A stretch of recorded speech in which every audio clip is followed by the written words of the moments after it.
कुछ समय से हमारी सरकार ये प्रचार कर रही थी कि कश्मीर में आतंकवाद खत्म हो गया है, कि कश्मीर में शांति है, अमन चैन है।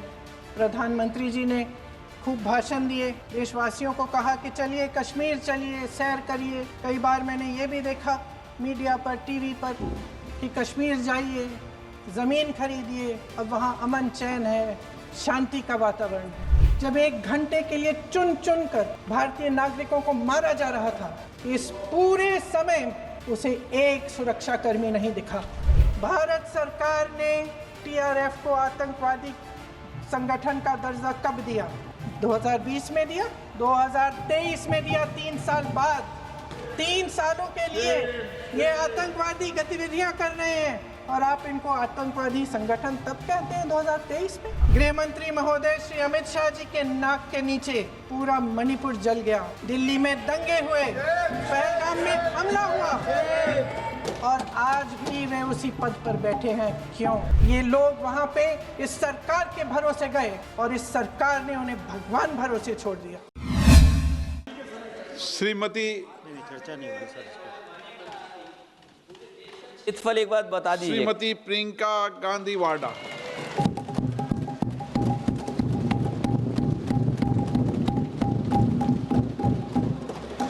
आदरणीय अध्यक्ष महोदय, मैं आपको धन्यवाद देना चाहती हूं कि इस महत्वपूर्ण मुद्दे पर आपने मुझे बोलने का मौका दिया। ये अलग बात है कि सत्ता पक्ष के लोग सब मेरे बोलने से पहले ही भाग गए। आइए आइए, आपको देख के मैं खुश थी कि आप वापस आ गए। सबसे पहले मैं उन सैनिकों, उन जवानों, उन अफसरों को नमन करना चाहती हूँ जो हमारे देश के रेगिस्तानों में, हमारे देश के घने जंगलों में, बर्फीले पहाड़ियों पे हमारी देश की रक्षा करते हैं, जो हर पल देश के लिए अपनी जान देने के लिए तैयार रहते हैं। 1948 से लेकर अब तक, जब से पाकिस्तानी रेडर्स ने कश्मीर पे हमला किया, तब से लेकर अब तक हमारी देश की अखंडता की रक्षा करने में उनका बड़ा योगदान है। हमारी आज़ादी अहिंसा के आंदोलन से हासिल हुई, लेकिन जैसे मैंने कहा, उसको कायम रखने के लिए हमारी सेना का बहुत बड़ा योगदान है। अध्यक्ष महोदय, कल मैं सदन में बैठी हुई सबके भाषण सुन रही थी। आदरणीय रक्षा मंत्री महोदय ने बोला, सत्ता पक्ष के कई मंत्रियों ने बोला। 1 घंटे का रक्षा मंत्री जी का लंबा भाषण था। सुनते सुनते एक बात मुझे बहुत खटक रही थी। उसके बाद जब दूसरे भाषण भी सुने आपके सत्ता पक्ष के, तब भी ये बात बार बार मेरे मन में आ रही थी कि सारी बातें कर ली, ऑपरेशन सिंदूर की बात कर ली, आतंकवाद की बात कर ली, देश की रक्षा की बात कर ली, इतिहास का पाठ भी पढ़ा दिया, लेकिन एक बात छूट गई। उस दिन 22 अप्रैल 2025 को जब 26 देशवासियों को अपने परिवार के सदस्यों के सामने खुलेआम मारा गया, तो ये हमला कैसे हुआ, क्यों हुआ?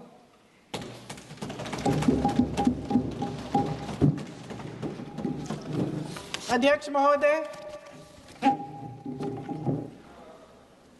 ये लोग बैसारन वैली में, पहलगाम के पास कश्मीर में क्या कर रहे थे?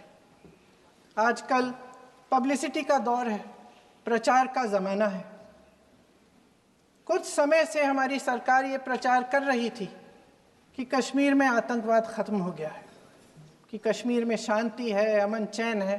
प्रधानमंत्री जी ने खूब भाषण दिए, देशवासियों को कहा कि चलिए कश्मीर चलिए, सैर करिए। कई बार मैंने ये भी देखा मीडिया पर, टीवी पर कि कश्मीर जाइए, ज़मीन खरीदिए, अब वहाँ अमन चैन है, शांति का वातावरण है।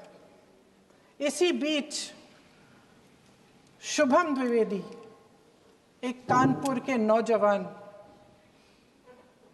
और उनके पूरे परिवार ने तय किया कि वो कश्मीर जाएंगे। शुभम द्विवेदी की 6 महीने पहले शादी हुई थी।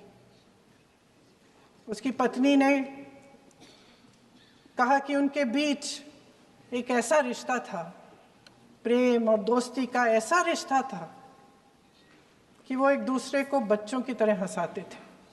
सोशल मीडिया पर एक वीडियो भी जारी है जिसमें पूरा परिवार एक साथ बैठा हुआ ताश खेल रहा है और ऐसे हंस रहे हैं कि उस वीडियो को देख के किसी का भी दिल टूट जाए कि इस परिवार को इस तरह से उजड़ने क्यों दिया हमने। 22 अप्रैल 2025 को बैसारन वैली में मौसम का मिजाज अच्छा था। जैसे हर रोज़ लगातार 1000 से 1500 लोग वहाँ पहुँचते थे, उसी तरह से उस दिन भी तमाम पर्यटक वहाँ पहुँचे। वहाँ का रास्ता आसान नहीं है अध्यक्ष महोदय जी, जंगल से जाना पड़ता है, पहाड़ों के बीच जाना पड़ता है, घोड़े से जाना पड़ता है। ये परिवार वहाँ पहुँचे, मौसम सुहाना था, उनके बच्चे ट्रैम्पोलिन पे खेल रहे थे, कोई जिपलाइन कर रहा था, कोई चाय पी रहा था, तो कोई कश्मीर की सुंदर वादियों की ठंडी हवा का मज़ा ले रहा था। शुभम अपनी पत्नी के साथ एक स्टॉल पे खड़े थे। तभी अचानक 4 आतंकवादी जंगल में से निकलते हैं और शुभम को वहीं अपनी पत्नी के सामने मार डालते हैं। उसके बाद वे वहाँ से पूरे वैली में 1 घंटे के लिए लोगों को चुन चुन कर मारते हैं। किसी के पति को अपनी पत्नी के आंखों के सामने, किसी के पिता को अपने बेटे के सामने, चुन चुन कर 26 लोगों को मार डालते हैं। शुभम की पत्नी घबराकर वहां से भागने की कोशिश करती है, अपनी जान बचाने के लिए जंगल की तरफ दौड़ती है। वहां पता चलता है कि तमाम लोग जंगल की तरफ दौड़े हैं और अपनी जान बचाने की कोशिश कर रहे हैं। कोई अपने बेटे का हाथ पकड़ के पहाड़ों पर घसीटता हुआ जा रहा है, कोई कश्मीरी घोड़े वालों और गाइडों की मदद लेते हुए चले जा रहा है। कोई रास्ता नहीं है, कोई तरीका नहीं है, लेकिन किसी न किसी तरह से शुभम की पत्नी के शब्दों में किसी ऐसी शक्ति ने हमको बचा कर रखा कि हमें किसी न किसी तरह से हम अकेले नीचे पहुंचे। और मैं उनके लफ्ज पढ़ना चाहती हूं, क्योंकि उन्होंने कहा कि इस पूरे समय जब 1 घंटे के लिए चुन चुन कर भारतीय नागरिकों को मारा जा रहा था, इस पूरे समय उसे एक सुरक्षाकर्मी नहीं दिखा, एक सैनिक नहीं दिखा।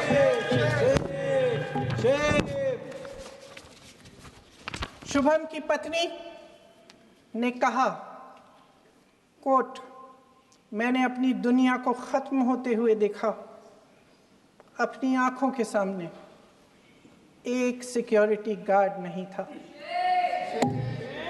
मैं ये कह सकती हूं कि देश ने, सरकार ने हमें वहां पे अनाथ छोड़ दिया था। सिक्योरिटी क्यों नहीं थी वहां पे एक सैनिक क्यों नहीं दिखा?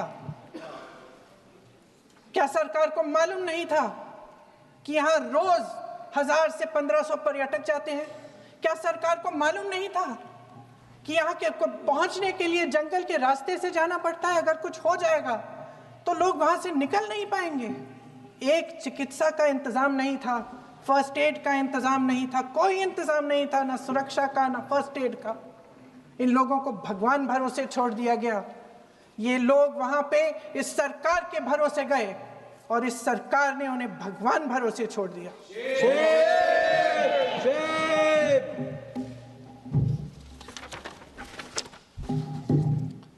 मैं पूछना चाहती हूँ, ये किसकी जिम्मेदारी थी? इस देश के नागरिकों की सुरक्षा की जिम्मेदारी किसकी है? क्या इस देश के प्रधानमंत्री की नहीं है? क्या इस देश के गृह मंत्री की नहीं है? क्या इस देश के रक्षा मंत्री की नहीं है?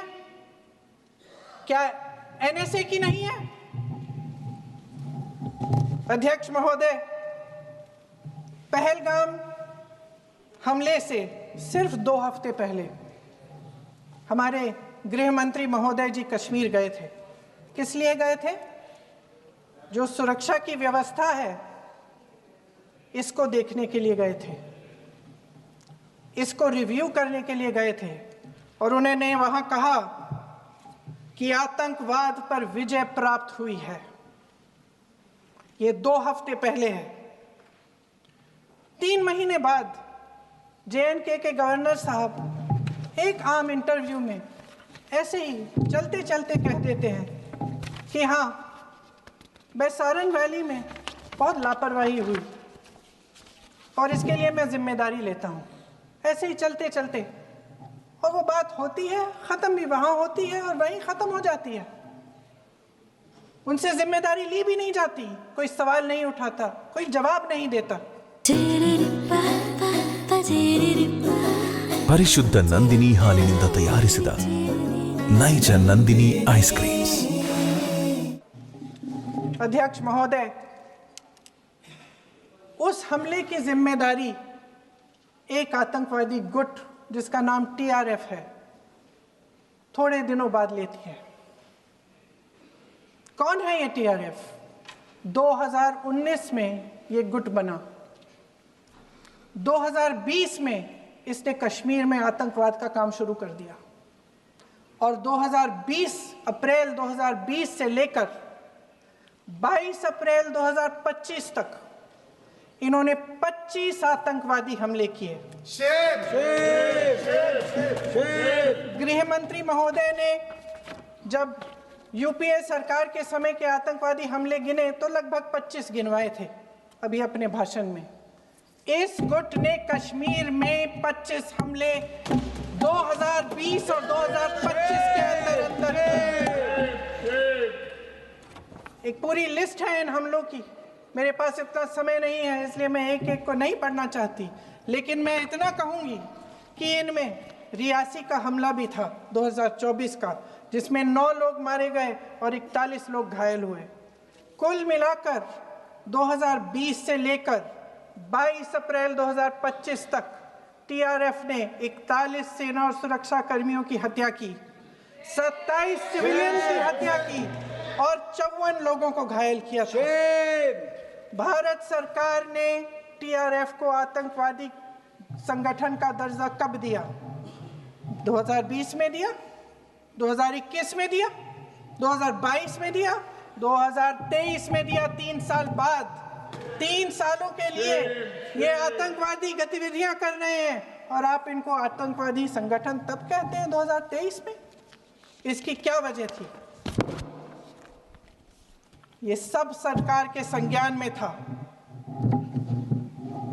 और आप मुझे बताना चाहते हैं, सत्ता पक्ष के नेता बताना चाहते हैं कि ये सब आपके संज्ञान में था, लेकिन कोई भी एक ऐसी एजेंसी नहीं है हमारी सरकार की जिसको पता चला कि ऐसा हमला, ऐसा भयानक हमला होने जा रहा है हमारे देश में, कि पाकिस्तान में बैठे हुए इस हमले की योजना बन रही है कि हम भारत जाके हैवानियत करेंगे, 26 लोगों को मार डालेंगे, और हमें पता ही नहीं है।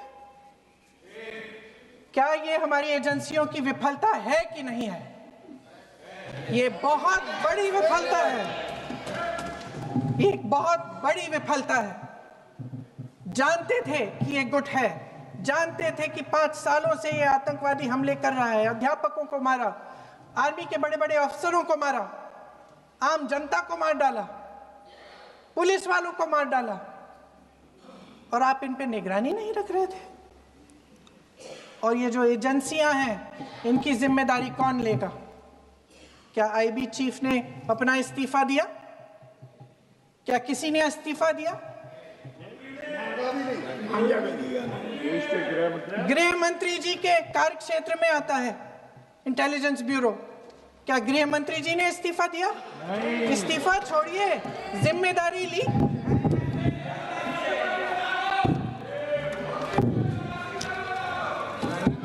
साहब देखिए, इतिहास की बात आप करिए, मैं वर्तमान की बात करना चाहती हूँ। आपको तो एक बहाना चाहिए, आपको तो एक बहाना चाहिए। पूरे परिवार का नाम गिनवा देते हैं। अरे अपनी जिम्मेदारी खुद लीजिए। 11 सालों के लिए तो सत्ता में आप हैं। नेहरू को छोड़ नहीं रहा। कल माननीय गौरव गोगोई जी ने अपने भाषण में पूछा गृह मंत्री जी से, क्या आपकी जिम्मेदारी नहीं थी? मैं देख रही थी। राजनाथ जी, रक्षा मंत्री जी यूं यूं अपना सर हिला रहे थे, कुछ बोले नहीं। अंदर से ये महसूस हुआ होगा कि यहाँ कुछ जिम्मेदारी थी, लेकिन माननीय गृह मंत्री महोदय जी हंस रहे थे, वे हंस रहे थे।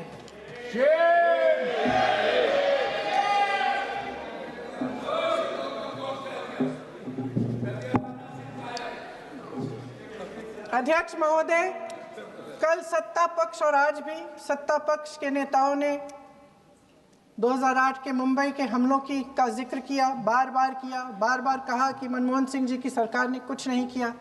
ये तो जानकारी होगी ना कि उसी समय जब वो आतंकवादी हमला चल रहा था, तभी उन आतंकवादियों को मार डाला था। एक बचा था और उसको भी फांसी दे दी थी 2012 में। महाराष्ट्र के मुख्यमंत्री ने इस्तीफा दिया। देश के गृह मंत्री ने जिम्मेदारी लेकर इस्तीफा दिया। एक जवाबदेही थी पब्लिक के प्रति, एक जवाबदेही थी इस देश की जनता के प्रति, इस देश की धरती के प्रति।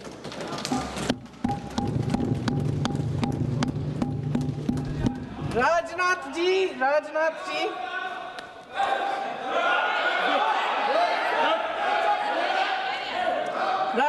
जी तो पुलवामा, उरी और पठानकोट के समय गृह मंत्री रहे थे।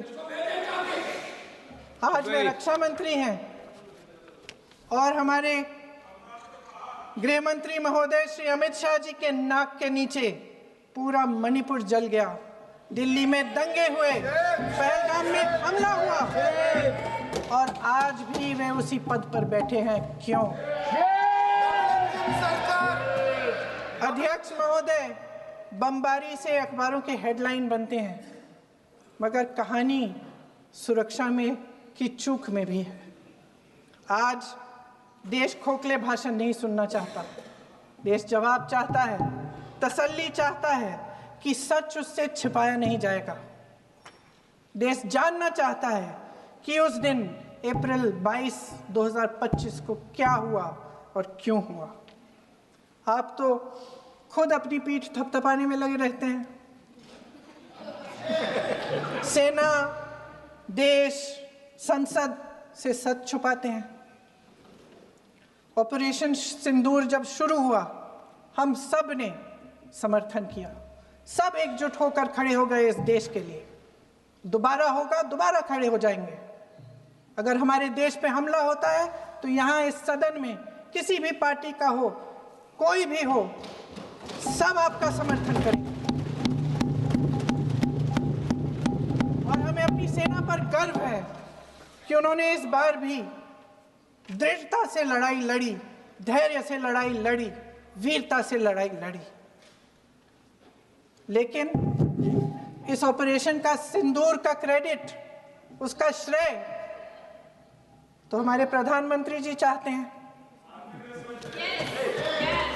सही भी है, ठीक है, सही है, श्रेय ले। ओलंपिक्स में हमारा मेडल आता है, उसका भी श्रेय लेते हैं,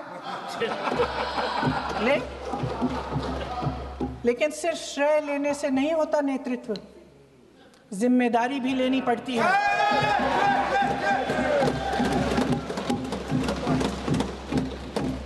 देश के इतिहास में ये पहली बार हुआ देश के इतिहास में यह पहली बार हुआ कि जंग होते होते ही रुक गई। रुक गई है जी। और इस रुकावट का ऐलान हमारी सरकार, हमारी सेना नहीं करती, अमेरिका के प्रेसिडेंट करते हैं, अमेरिका के राष्ट्रपति करते हैं। ये हमारे प्रधानमंत्री महोदय की गैर जिम्मेदारी का सबसे बड़ा प्रतीक है। आज गृह मंत्री जी ने इस बात पर उल्लेख किया। उन्होंने कहा, उनके शब्दों में उन्होंने कहा कि पाकिस्तान के पास शरण में आने के बजाय कोई चारा ही नहीं था। आपने शरण दिया क्यों? वो आते हैं आपके देश के अंदर, लोगों को मार डालते हैं और आप उनको शरण दे रहे हैं। क्यों दिया शरण? इसका जवाब क्यों नहीं दिया एक भी भाषण में? जैसे ये बात उठी, शरण की बात की, हमारे गृह मंत्री जी ने इतिहास में चले गए। नेहरू ने क्या किया, इंदिरा गांधी ने क्या किया, यहां तक कि मेरी मां के आंसुओं तक चले गए।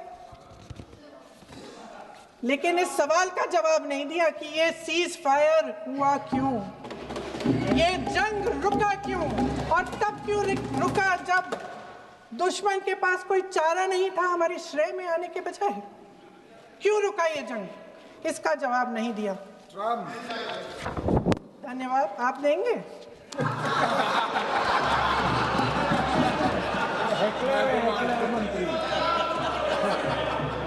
देना भाई देना, आपको टाइम मिलेगा तो। टाइम नहीं मिलेगा आपको शायद। वैसे महोदय, मेरी माँ की आंसू की बात किए, मैं इसका जवाब देना चाहती हूँ। मेरी माँ के आंसू तब गिरे जब उनके पति को आतंकवादियों ने शहीद किया।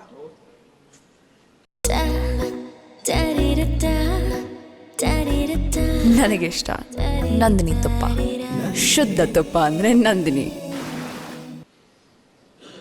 जब वे मात्र 44 साल की थी, और आज अगर मैं इस सदन में खड़ी हूं और उन 26 लोगों की बात कर रही हूं, मैं इसलिए कर रही हूं क्योंकि मैं उनका दर्द जानती हूं, महसूस करती हूं।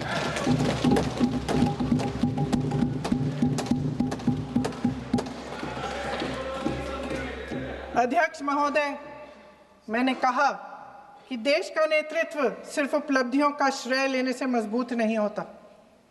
सफलता और विफलता दोनों की जिम्मेदारी लेने से बुलंद होता है। ये सोने का ताज नहीं है, कांटों का ताज है।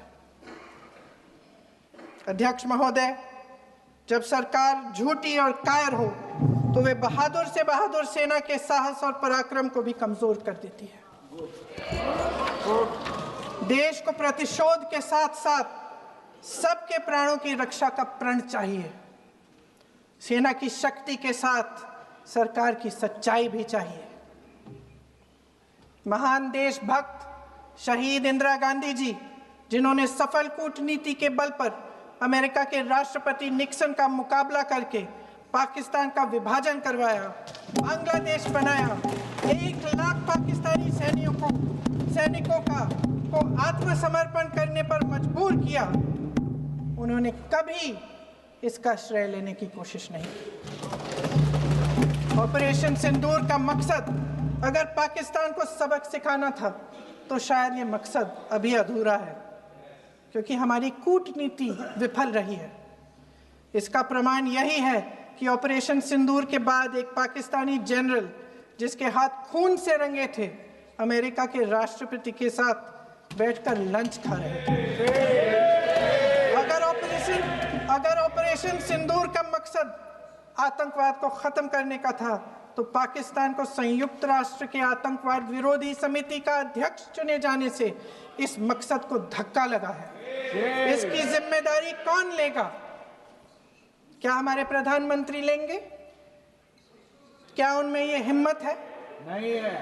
अगर इस ऑपरेशन के दौरान हमारे जहाजों का नुकसान नहीं हुआ तो सदन में इसे साफ साफ कहने से क्या डर है? क्यों नहीं कहा है?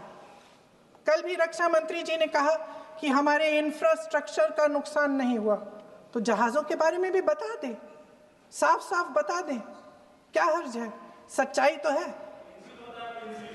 सवालों से बचने के लिए ये सरकार हमेशा प्रयास करती है। इसकी राजनीतिक कायरता बेमिसाल है। देशवासियों के प्रति जवाबदेही का एहसास ही नहीं है। सच्चाई ये है कि इनके दिल में जनता के लिए कोई जगह नहीं है। सब राजनीति है, सब पीआर है, सब प्रचार है, सब पब्लिसिटी है। देश की जनता के लिए आपके हृदय में कुछ नहीं रहा। बहुत समय हो गया है आप इस प्रचार में ही लिप्त हैं, जनता को देख नहीं पा रहे हैं। जी माननीय, जो पहलगाम में हुआ, खत्म करती हूँ, जो पहलगाम में हुआ उससे हर एक देशवासी के दिल पे चोट पहुंची है। हिमांशी नारवाल की गुहार ने हम सबको शर्मिंदा किया है। इसीलिए मैं आज यहाँ खड़े हुए एक आखिरी बात करना चाहती हूँ।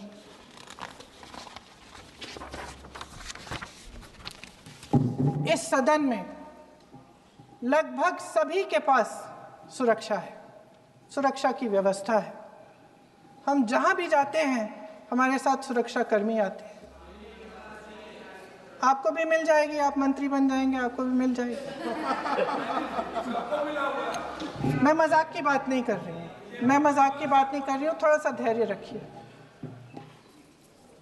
उस दिन पहलगाम में 26 परिवार उजड़ गए। 26 लोगों को अपने परिवार के सदस्य के सामने मारा गया। 26 बेटे, पति, पिता गुजर गए। उनमें से 25 भारतीय थे।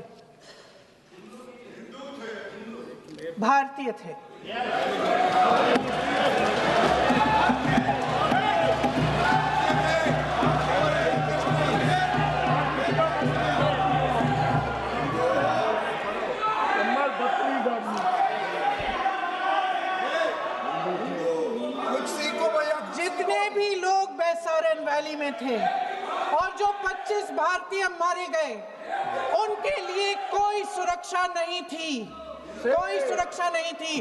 आप कितने भी ऑपरेशन कर डालें, आप इस सच्चाई के पीछे छुप नहीं सकते, इसे नकार नहीं सकते।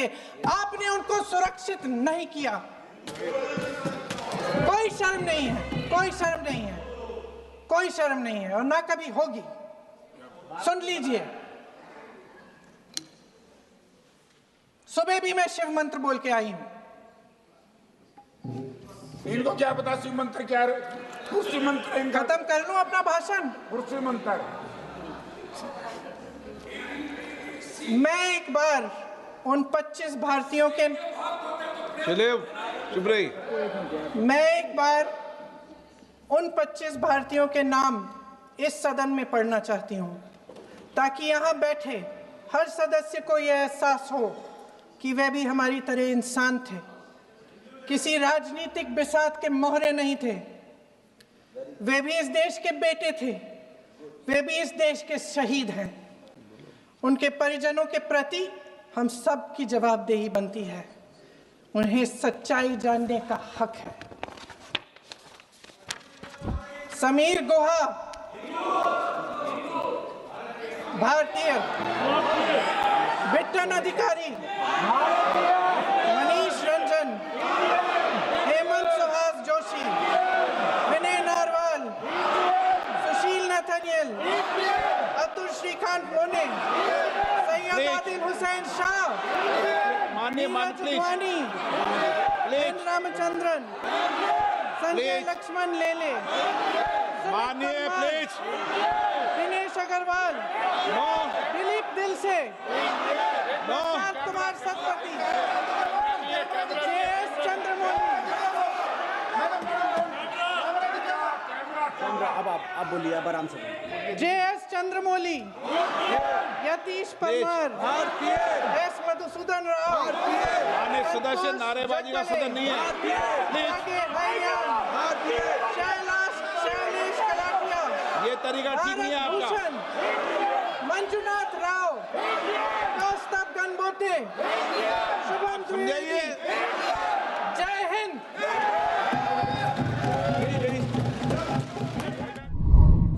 ಮತ್ತಷ್ಟು ವಿಶೇಷ ವಿಡಿಯೋಗಳನ್ನು ನೋಡಲು ಮತ್ತು ಹೊಸ ವಿಡಿಯೋಗಳ ಬಗ್ಗೆ ತಿಳಿಯಲು ಈ ದಿನ .com ಯೂಟ್ಯೂಬ್ ಚಾನೆಲ್ ಸಬ್ಸ್ಕ್ರೈಬ್ ಮಾಡಿ ಮತ್ತು ಬೆಲ್ ಐಕಾನ್ ಕ್ಲಿಕ್ ಮಾಡಿ.